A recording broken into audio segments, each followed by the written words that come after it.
सच्चाई, मैं यही तो कह रहा हूँ, जिनको सच्चाई बता रहा है, जिसको वो बता रहे हैं, जिसको चंद्रशेखर ये कह रहा है मेरी इतनी उम्र नहीं जितने मुकदमे, वो एक बताने के लिए सही है। सच्चाई आपको पता चलेगी सहारनपुर आकर के।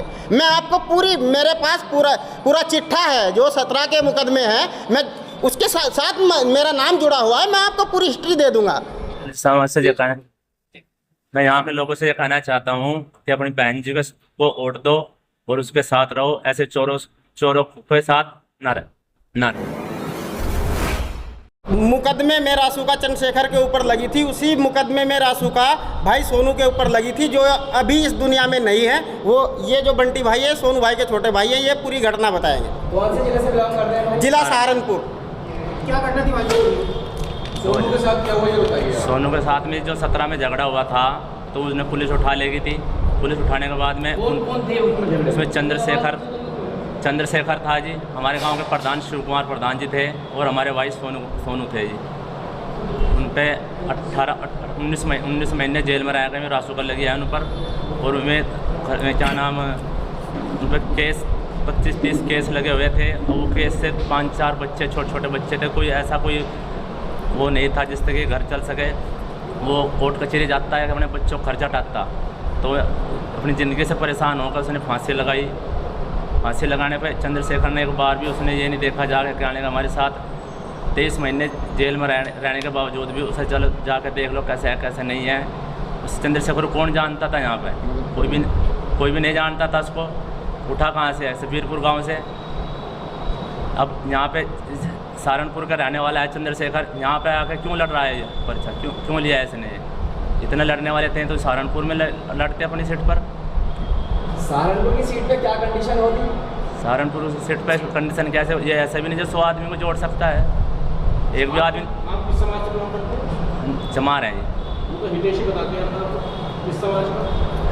कौन? चंद्रशेखर कोई हितेशी होगा जहाँ पर होगा, यहाँ पर कोई हितेशी नहीं होगा। लाखों रुपए चंदा इकट्ठा हुआ था, आप तक पहुँचा मदद के? नहीं जी, सब इसने खा लिया। किसी ऐसे समाज के लोग राजनीति कर रहे हैं, तो ऐसे लोगों को जो राजनीति करना है, आपको उसका हितेशी बताते हैं, इस पर क्या कहेंगे?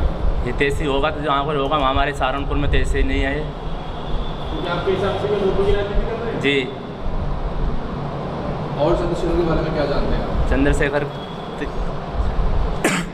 आप जिस प्रकार का इनका जनाधार यहाँ पर है, तो अपने क्षेत्र में ही है? नहीं जी, कुछ नहीं है उसका वहाँ पे, उसे कुछ जानते ही नहीं है। बस एक से किस माध्यम से जानते हैं, इसे जानते हैं बस, क्या नाम, कहीं पर भी झगड़ा होता है वहाँ पर चले जाता है, और हमारे लोगों को बहला फुसला कर उनका मसीहापन पोजीशन कुछ नहीं है जी, कोई भी नहीं जानता इसको।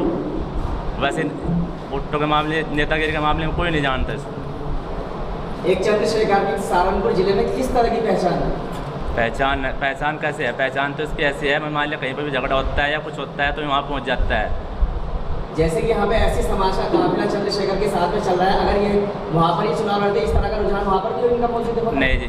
किस तरह का होता है?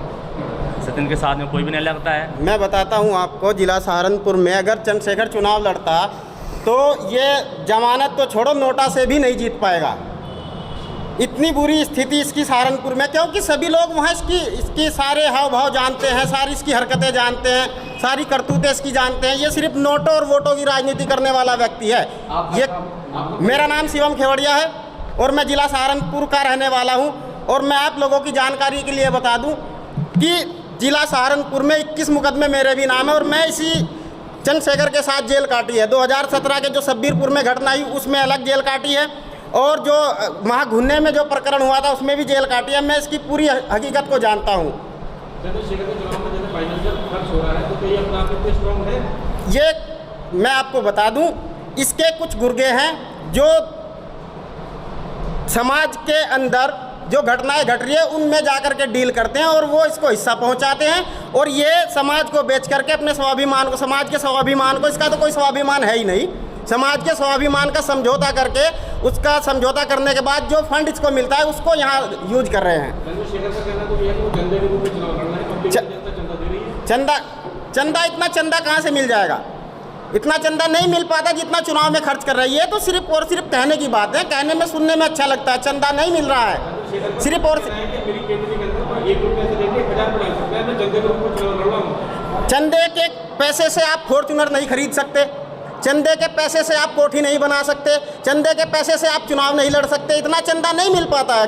कौन देगा चंदा? पूंजीपति लोग देंगे, पूंजीपति लोगों के साथ ये सौदा करता है। गरीब आदमी के पास जाता है 1-2 रुपये, 10 रुपये, 50 रुपये, 100 रुपये डाल देता है। इतना पैसा जो चुनाव में खर्च होता है, इतनी गाड़ियाँ ये चल रही हैं, ये कहाँ से आया? इतना पैसा आया कहाँ से? पूंजीपतियों की बदौलत है। और जो शोषणकारी समाज है, जो दलितों और पिछड़ों का शोषण कर रहा है, उनसे जाकर के डील करके, समझौता करके ये पैसा जुटाता है, उसको फिर यहाँ खर्च कर रहा है। इसके अलावा और कुछ नहीं है। देखिए, मैं ये तो अपना विचार है, लेकिन मैं नगीना की जनता से और खासकर बिजनौर वालों से ये कहना चाहता हूँ, ये व्यक्ति समाज का हितैषी नहीं हो सकता। अगर आपको इसकी हकीकत जाननी है तो सहारनपुर आकर के देख लीजिए। ये सिर्फ और सिर्फ अपनी राजनीति चमकाने के लिए अपने आप को स्ट्रगल कर रहा है, अपने आप को बढ़ावा देने के लिए ये चुनाव लड़ रहा है, अन्यथा और कोई इसका उद्देश्य नहीं है। ना तो ये कभी समाज हितैषी पहले रहा है, ना आगे रहेगा। जैसे कि अभी सोनू की आत्महत्या का जिम्मेदार सिर्फ और सिर्फ एडवोकेट चंद्रशेखर आज़ाद है। वो किस लिए? चंद्रशेखर आज़ाद इसलिए है कि सोनू और सहारनपुर में जो 2 लोगों के ऊपर रासुका लगी थी, मैं आपको बता दूं, 2 नहीं सॉरी 3 लोगों के ऊपर, जो वहाँ का मौजूदा प्रधान शिव कुमार था उसके ऊपर लगी थी, और सोनू के ऊपर और चंद्रशेखर के ऊपर, इन तीनों के ऊपर रासुका लगी। और उन तीनों में से सिर्फ चंद्रशेखर हाईलाइट हुआ। उस घटना से चंद्रशेखर हाईलाइट हुआ, और हाईलाइट होने के बाद जो लोग जेल में थे, मैं आपको बता दूं, मैंने एक बार पहले भी आपको बताया, मैं भी जेल काटी है इसके साथ। उन लोगों को पीछे धकेल करके उनके नाम पर डोनेशन, जो अब मैं आपको बता दूं, जो डोनेशन की आप बात कर रहे हैं, उनके नाम पर डोनेशन लेकर के और उस घटना के नाम पर डोनेशन लेकर, यहाँ से नहीं, विदेशों से फंडिंग आई, उस फंडिंग को इकट्ठा करके अपने आप को सिर्फ और सिर्फ बढ़ाने का काम कर रहा है। इसके अलावा और सोनू की घटना आत्महत्या का जिम्मेदार सिर्फ और सिर्फ चंद्रशेखर है। वो किस लिए? क्योंकि जब व्यक्ति, मैं आपको बता दूं, मैं भी एक गरीब परिवार से बिलोंग करता हूं, और 21 मुकदमे मेरे ऊपर है, और ज़्यादा तो मैं कहूँगा नहीं, कम से कम 1 सप्ताह 7 दिन मुझे कचहरी में देने पड़ते हैं। तो वही स्थिति, फिर मैं अपने बच्चे पालूं, कचहरी में, कोर्ट कचहरी में घूमूं, या क्या करूं बताओ? ऐसा ही सोनू के साथ हुआ था। तो ये इसकी वजह से बहुत लोग जेल काट रहे हैं, मुकदमे झेल रहे हैं। जो पढ़ने लिखने वाले बच्चे हैं वो गुमराह होकर के इसके पीछे ना जाए, मैं यही कहना चाहता हूँ। चंद्रशेखर कितने मुकदमे हैं? चंद्रशेखर पे 36 मुकदमे हैं। युवा तो मान रहे हैं कि वो हक और अधिकार और न्याय की लड़ाई करते हैं, तो पीड़ित के मामलों में जाकर वो न्याय दिलवाते हैं। किसे न्याय मिला? मैं पीड़ित हूँ। मैं आपको एक बात और कहना चाहता हूँ, मैं पीड़ित हूँ। मैं पीड़ित किस लिए हूँ? मैं चंद्रशेखर से निवेदन करता हूँ, मेरे मुकदमे हटवा दे, मुझे न्याय दिला दे, मैं उसको हीरो मान लूँगा, उसके लिए प्रचार करूँगा। लेकिन जब मुकदमे हटने की भी बात आई तो चंद्रशेखर ने हाथ पीछे खींचा था। मैं ये भी आप लोगों को बता देना चाहता हूँ, क्योंकि अगर उस समय मुकदमे खत्म हो जाते तो फिर आज ये राजनीति नहीं कर पाता। इन मुकदमों की बदौलत ये राजनीति कर रहा है। और ये कुछ जो युवा हैं, जो दिशाहीन युवा हैं, जो अनकैडराइज लोगों की फौज है, वो इसके पीछे, जो अपना हित और अनहित नहीं जानते, सिर्फ और सिर्फ वो लोग इसके साथ है। बुद्धिजीवी वर्ग इसको एक्सेप्ट नहीं करेगा, और ना ही किया है, क्योंकि वो जानते हैं इसका अस्तित्व कुछ नहीं है, इसका कोई सामाजिक चरित्र नहीं है, इसका कोई राजनीतिक चरित्र नहीं है। ये समाज के स्वाभिमान के साथ समझौता करने वाला व्यक्ति है, और ये 1-2 सीट के लिए रोने वाला व्यक्ति है। ये कभी समाज का हितैषी हो नहीं सकता। मैं इतना ही कहना चाहूँगा। मेरा समय चंद्रशेखर के साथ बहुत गुजरा। जब तक मेरा समय 2017 से लेकर के 2019 तक चंद्रशेखर के साथ मेरा समय गुजरा।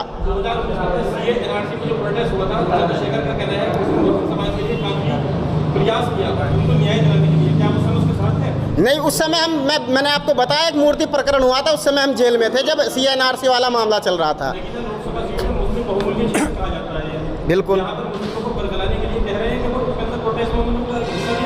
हाँ, वो एक अलग बात है, हिस्सा लिया, लेकिन हिस्सा लेने तो मैं भी चला जाऊं पीड़ित के पास, तो मैं भी खड़ा हो जाऊं जा करके, लेकिन क्या मैं उसको न्याय दिला पाऊंगा? वो कहते हैं कि दिल्ली के अंदर भी जाकर उन्होंने देश के लोगों के लिए आवाज उठाई, जंतर मंतर पर वो बैठे। देखिए, अपने स्वार्थ के लिए तो इंसान सरहद पर भी चला जाएगा, वो तो फिर भी दिल्ली है। चंद्रशेखर किस तरह का स्वार्थ चाहते हैं? चंद्रशेखर स्वार्थ, सिर्फ और सिर्फ राजनीतिक स्वार्थ चाहते हैं। वो अपने फ़ायदे के लिए लोगों को मोहरा बना करके, जहाँ जो जनता उसका सच जान जाती है उसको छोड़ देता है, फिर नई जनता को पकड़ता है। उसको सिर्फ अपना ऐश की ज़िंदगी जीनी है, उसको MP MLA बन करके अपने आप को स्ट्रगल करना है, अपने आप को मजबूत करना है और कुछ नहीं करना है। सोमना की चीज़ में जाकर के चंद्रशेखर बोल रहे हैं कि इतनी मेरी उम्र नहीं है जितने मेरे ऊपर जनता की लड़ाई लड़ने के लिए। देखिए, सच्चाई, मैं यही तो कह रहा हूँ, जिनको सच्चाई बता रहा है, जिसको वो बता रहे हैं, जिसको चंद्रशेखर ये कह रहा है मेरी इतनी उम्र नहीं जितने मुकदमे, वो एक बताने के लिए सही है। सच्चाई आपको पता चलेगी सहारनपुर आकर के। मैं आपको पूरी, मेरे पास पूरा चिट्ठा है जो 17 के मुकदमे हैं, मैं उसके साथ मेरा नाम जुड़ा हुआ है, मैं आपको पूरी हिस्ट्री दे दूंगा। समाज से ये कहना, मैं यहाँ के लोगों से ये कहना चाहता हूँ कि अपनी बहन जी को वोट दो और उसके साथ रहो, ऐसे चोरों के साथ ना रहे। यहाँ कुछ ये भी चर्चा है कि यहाँ भारतीय जनता पार्टी जो चंद्रशेखर को चुनाव लड़ाने के लिए पैसा दे रही है, ऐसे